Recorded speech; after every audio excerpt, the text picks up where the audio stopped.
In this video, I will show you how you could enable or turn on the on-screen keyboard, and also how you can turn it off or disable it. To do that, if your external or physical keyboard is not working anymore, you want to use the mouse, you want to access to the Windows sign, you will click on it and click on this little settings. Once you place the mouse on this side, on the left side, you will see the options. Click on settings. And here you will need to choose the ease of access. Once you click on it, check on the left side and click again on keyboard. Here you will have the option to use the keyboard.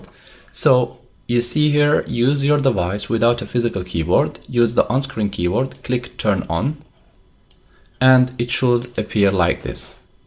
So you'll be able to use this keyboard as like you are having a normal keyboard. Click anywhere with the mouse, start typing on the keyboard, and you should see what you are typing appearing there.